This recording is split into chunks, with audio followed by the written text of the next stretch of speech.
Hi, everyone, and welcome back to Sarah's English Podcast. I'm your host, Sarah, and I'm so happy you're here for episode 2. In our first episode, my friend Alex helped me explain what this podcast is all about. And if you remember, at the end, I told you about some amazing guests we'd have.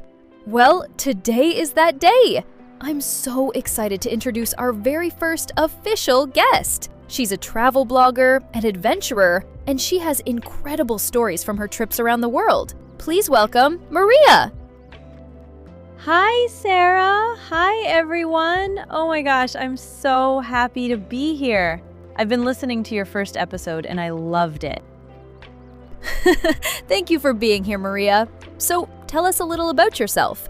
You're a travel blogger, right? What does that mean exactly? Yes, so I have a blog and an Instagram page where I share my adventures. I write about the places I visit, the food I try, the people I meet. Basically, I try to inspire other people to travel and explore the world. That sounds like a dream job. How did you start? Well, it wasn't planned, actually. A few years ago, I was working in an office and I felt stuck, I wanted to see the world. So I saved some money, quit my job, and bought a one-way ticket to Thailand. A one-way ticket? Wow, that's brave. Maybe a little crazy, but it was the best decision of my life. And traveling teaches you so much. Not just about the world, but about yourself. Ooh, speaking of teaching, Maria, you used a great expression. You said you felt stuck. Stuck means you feel like you can't move or change your situation. It's a very useful word. Yes, exactly. I felt stuck in my routine. I needed a change.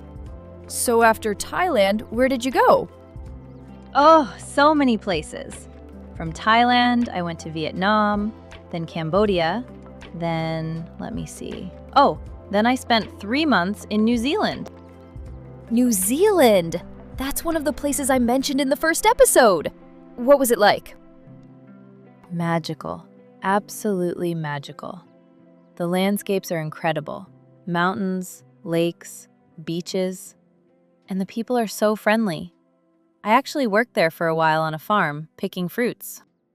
You worked on a farm? What was that like? It was hard work, but amazing for my English. I had to communicate with people from all over the world. Other travelers, the farm owner, local people. You learn so fast when you have no choice but to speak. That's such an important point. Immersion is one of the best ways to learn. You're forced to use the language in real situations. Maria, what was one challenge you had with English while traveling? I think the biggest challenge was understanding different accents. In New Zealand, the accent is very different from American English or British English. The first week, I was always saying, "Sorry, can you repeat that?" I love that, and it's so true. That's why on this podcast, we have guests with different voices and accents to train your ear for the real world. Exactly. And my tip for everyone listening is, don't be afraid to make mistakes. Travelers make mistakes all the time, and people are usually very kind and want to help. That's a perfect tip. And speaking of tips, Maria, you used another great phrasal verb earlier. You said you had no choice but to speak. To have no choice means you must do something. There's no other option. Oh, I didn't even realize. Yes, when you're in a new country and need food or a place to stay, you really have no choice. You have to communicate. Maria, before we go, can you give our listeners 3 quick tips for using travel to improve their English? Of course. Let me think. Tip number 1, stay in hostels. You meet travelers from all over the world, and everyone speaks English as a common language. It's like a 24-hour English class. Tip number 2, take a local tour in English. Even if there are tours in your language, choose the English one. You'll learn about the place and practice listening. And tip number 3, make a local friend. Use apps like Couchsurfing or just be friendly at cafes. Local people can teach you real, everyday English that you don't learn in textbooks.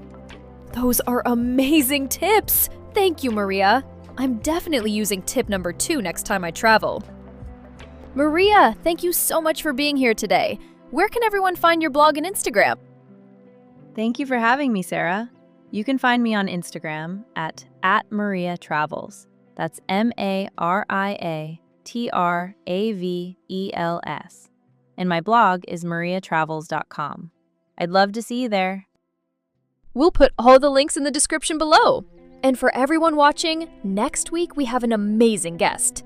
David, a musician, who's going to talk about how he writes song lyrics in English. Oh, I want to hear that episode. David sounds interesting. Right?